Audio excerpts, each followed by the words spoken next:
talagang walang usok. Kaya makaganda dito sa Singapore, oh. Merong bus dito puti. Walang usok at tambutso. Sana all.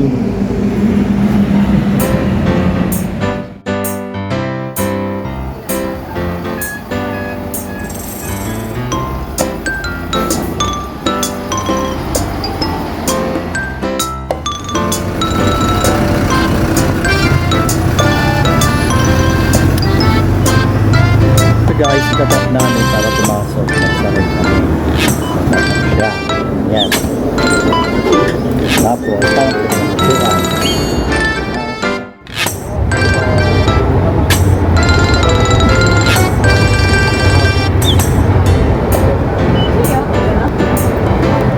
Yan ay matatagpuan dito sa Far East Plaza. Dunkin Donuts, 7-Eleven, KFC, Max Restaurant.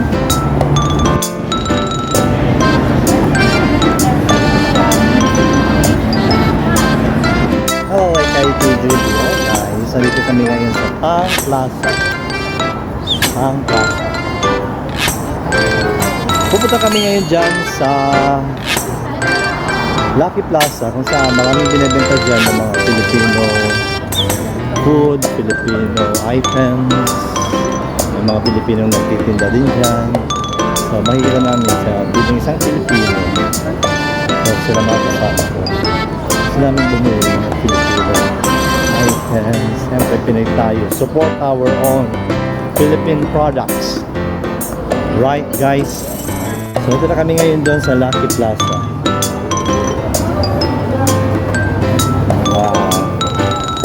Affordable siguro ito rin. Ayan, may Asian food mall doon. Ibig sabihin, kasama Pilipino dyan. Best Singapore food. May Watson. Daming mga kabayan dito, no? Tingnan natin. Mga kabayan. Shout out sa lahat ng mga kabayan dyan. Yan na, kapasok na kami dito ngayon sa Asian food mall. Saan maraming mga Pilipino rito mga tao dyan. Ayan sila, oh. Sarap na sarap sila. Mga kabayan. Litong Pinoy. Ay, may litsong Pinoy. Saan ka pa? Para ka lang nasa Pinas din. Oo, may Tapa King. Ano ba meron dyan? Jollibee. Ayan. May Shakey's. Shakey's restaurant. Music na ilalagay ko dito.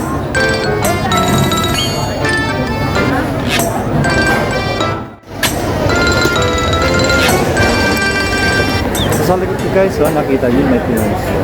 Sa tagal-tagal naming nahanap, ngayon sa wakas nakita namin ang Beer Brand Adult Plus. Sa Lucky Plaza lang meron talaga. Dito lang pala sa Lucky Plaza. Atensya natin, nagbablog ako.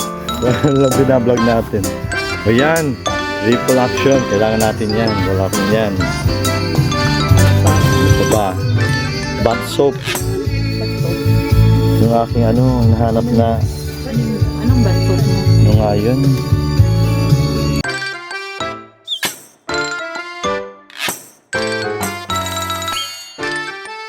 Okay, si kabayan, no? Busy. Ito binibili ko mga Filipino products. Thank you. Okay. Magkano kaya sa akin ito?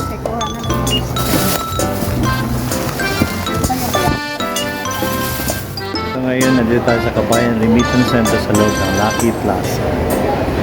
Ito ang itsura ng Lucky Plaza.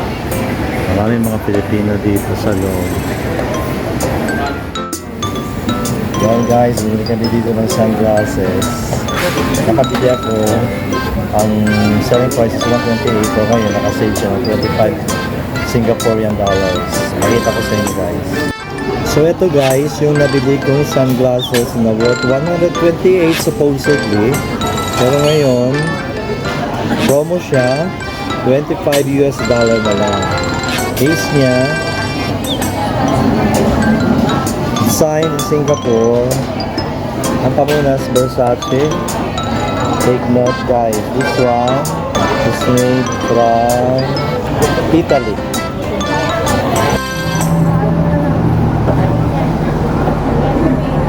190 na bus. Ang sakyan namin. Doon naman, magtatap kami. Dito. See? Wow, akyat kami sa taas.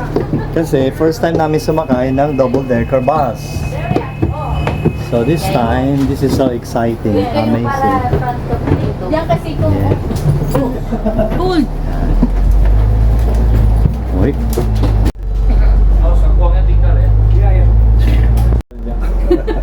Visit ka. Yeah, double-decker bus. First time namin sumakay ito. So, medyo mga ano pa kami, inosente.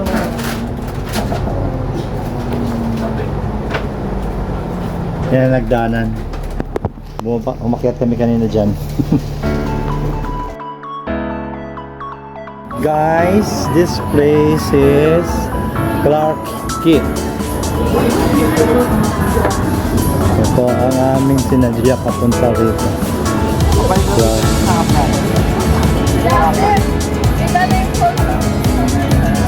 ayan. Tumipitik-pitik ng pulso ng Clark Key. Ayan.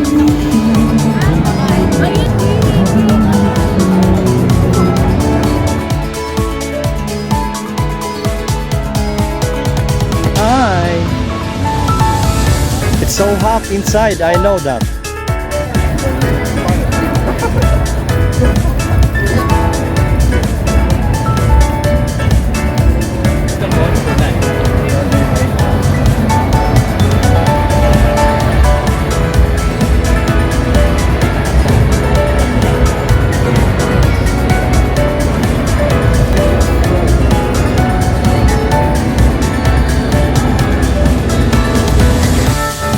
Guys, nandito kami ngayon sa Clark Key.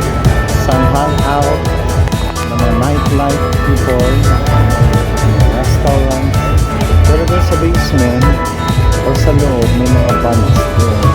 So doon nyo makikita kung gusto nyo mag-enjoy singing out sa mga band. Kabilaan nyo.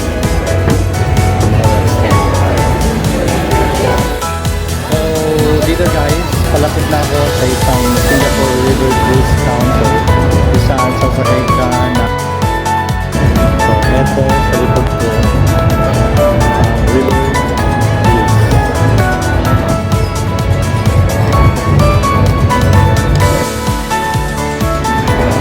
So, eto guys, medyo may maingay na. So, nag-umpisa na ang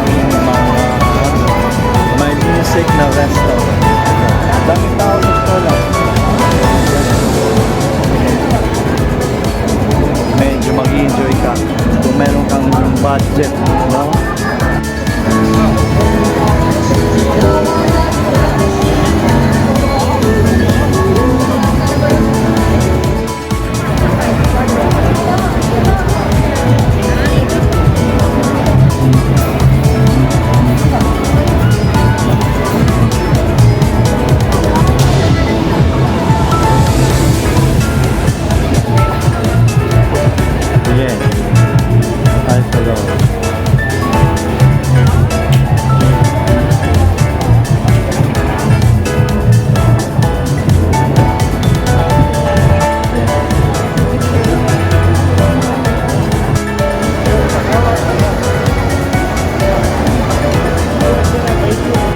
Well, actually guys, hindi kami ngayon sa Harris, isang nightlife ng mga Singaporean at mga tourists. Nag-order ako dahil may surprise. Ang in-order ko, alam niyo guys, kung ano? Etong mas kami na, ayan. Nakikita niyo yung Lipton tea. Pero in-order ko Marrakesh mint. Kasi may sore throat ako. I am feeling my sore throat. Yan, yan. Okay. Ay, nakapusa. This is a sugar. I like sugar. Kaya ito guys, oh. Kanina makulit ko. I mean, malay. So, lagi naman ito. prestige. Ito prestige yun.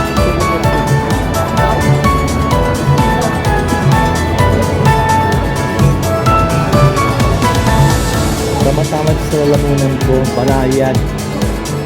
Nakatuwa guys, ang liit ng kanilang spoon. Parang pang-diwende. Haha, pwede